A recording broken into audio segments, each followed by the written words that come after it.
Well, hello class. I'm coming to you today actually from the campus of Northampton Community College. Well, we brought history to you this time. And if I'm showing this video in class, it's probably American history too. And we'll probably study the Second World War at this time. I have a student in my current class, an honors class, Lindsey Feher, who has a lot of family history. Her grandfather actually served in World War II. And she's brought in today a lot of family mementos and historical artifacts from the period, and most of them also from the Northampton, Easton, Bethlehem area. So Lindsey, why don't you tell us some of the things that you brought in? Okay. My pap was in the Navy. He was actually, he didn't see active combat, but he was a machinist. He fixed F-4U airplanes. He was on the Ranger ship, and actually, when he was in service, I don't know who, but somebody, there's 2, 3 full papers from that time period. This one is a reprint, but I don't know, it's June 6, 1944. The titles? These papers are the Bethlehem Globe, the Eastern Express, and here's the Eastern Express, and notice the headline says, Japan surrenders, right? And the thing that I found so wonderful about these is you see how people actually experienced it while it was going on. We're studying in history. We know the United States will win World War II. We know how things are going to turn out in the Pacific. But here, while they were living it through the moment, all of this was news. And you see how big and how important it was.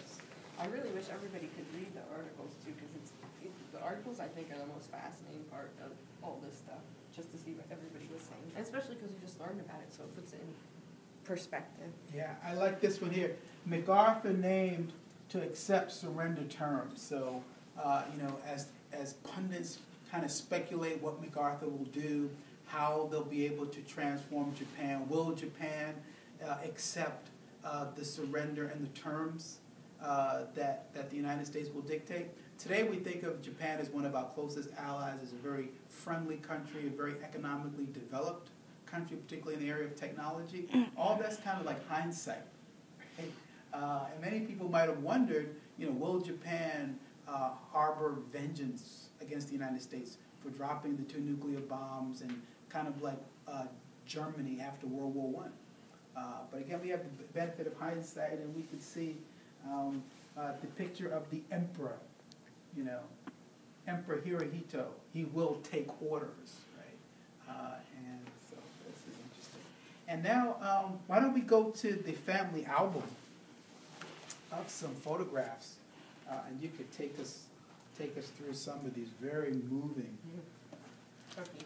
These are just pictures of, I'm pretty sure that's the Ranger, the ship my pap was on, and those are the kind of planes he worked on, the F-4Us.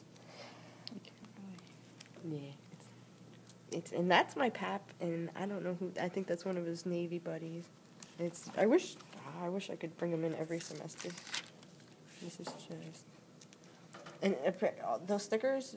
My aunt was telling me that they represented every Japanese plane that was shot down, but I think that was just to show what it was. Back in here, you'll see more of them. See the stickers on the side, and that's Ira Kepfert. Apparently, he was an ace, and he was one of the most important fighter pilots over the South Pacific.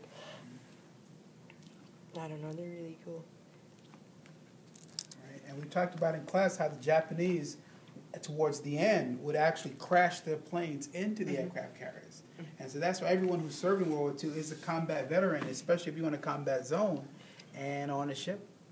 And this is my favorite part of it. Apparently, when you're in the Navy, when you pass the equator, they did an initiation, which is like modern day hazing, I guess it would be. They basically just pick on each other and make each other do embarrassing things, eat things, they beat each other. I don't know, but there was a camaraderie about it. The baby, they would make him dress up. The baby of the ship, they would make him dress up as a baby. And I don't know, it's interesting. And you had some photographs of what we think are either the Chinese, the Japanese treatment of Now, these photographs are quite gruesome, more than anything I've seen in any of our presentations. This guy is getting decapitated. And, like, they cut off their chest and kneecaps and...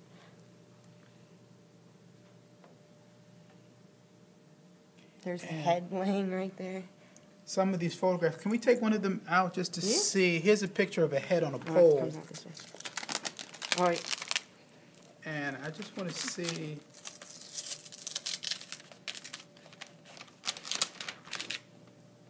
Okay. If it were a postcard or, but this it's a professional photograph that was then reproduced. And I'm almost certain that these are pictures of the Japanese treatment of the Chinese during the occupation of Manchuria. And so as brutal as anything we saw the Germans doing in concentration camps to Jews. So it shows man's inhumanity to man. There's a head between the legs.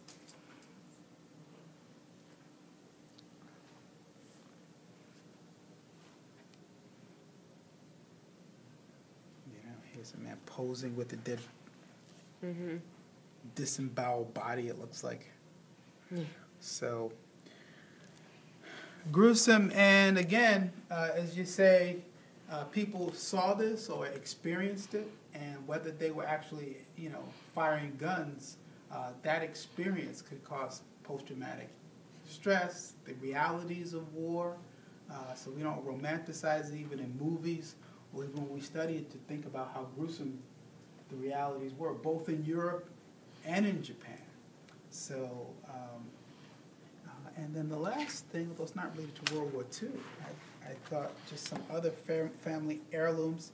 She has letters going back to 1896, reports and things that members of her family saved. So this is a good lesson, not only in World War II, but in preserving local history and connecting historical events to our own time. So we thank Lindsey for recording this, not only for our class, but for future students who will be watching this online. So thank you. Hope you're enjoying the course. Take care and be well.